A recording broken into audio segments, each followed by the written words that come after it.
Omer, good to see you. Uh, you've done something that only two other guys in Heat history have done. Hassan and Ronnie Cycli, 10 straight games of 10 straight rebounds.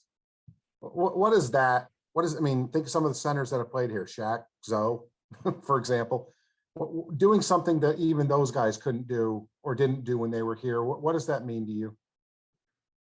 I mean, it's really flattering. I mean, it's an honor because those, Shaq is, one of the greatest players of all time, undebatedly. So, and Zoe is someone that I look up to as well, and a mentor within the Heat. So it's an honor more than anything. I'm just grateful for it. You obviously don't get in the NBA unless you're a world-class talent. I mean, everybody in this league is a world-class player without question. But what have you learned about yourself maybe in the last couple of weeks? Just the way, not just getting this opportunity, but the way you've taken full advantage of this opportunity. What have you learned about what your ceiling might be? I mean, to be honest, that there isn't one. I think as long as you put pieces together and you have, a group around me, such as, our coaching staff and players around me, veterans that want to help out, there's no limit or there is no ceiling. And like the biggest thing I would say I've learned about myself is the ability to adapt and resilience. I guess two things. But yeah, I've just had to adapt to, different coverages and just everything that, Spo kind of throws at me, adjust in game and pick it up on the run, on the fly, and, adapt. And also, you got to be resilient for it. You got to be on it every game, every night. Thanks again, Omer. Thank you. Right, up next, we go with Ira Winderman. Go ahead.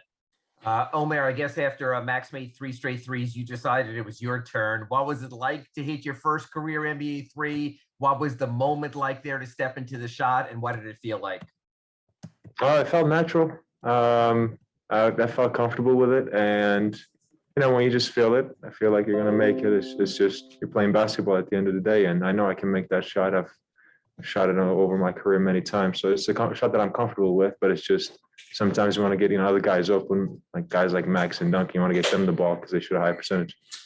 And then this was another game, the 2 early fouls. All of a sudden, Chris Silva has 3 early fouls. There's no more big guys, and yet you found a way to settle in, stay on the floor. One, how annoyed were you with the 2 early fouls, and how happy were with you to find a way to stay in the floor and contribute like you did?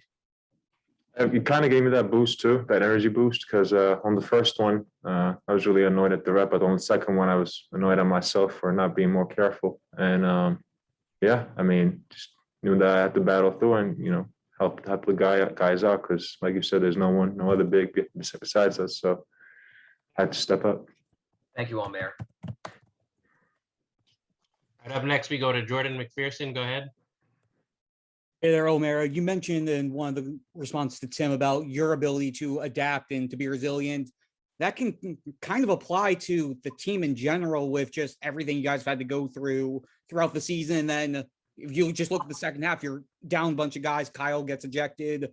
What stands out the most about this team's ability to just find a way to get the job done? I think our veteran leadership has been like the biggest key, because you see guys like Jimmy roll their ankle and keep playing. You see all the PJ and Kyle just like get hit, take hit after hit, and just keep going and roll with it. And that's resilience, and you see it from them, and it gives you that extra heart, extra courage. So I would give all the credit to them.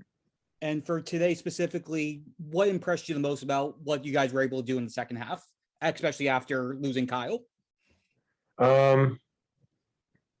It was just, during the game, anything might happen. And it was our overall ability to just adjust to, not having Kyle and, find whoever's the hot hand, get him open and knock down some shots. It's simple at the end of the day.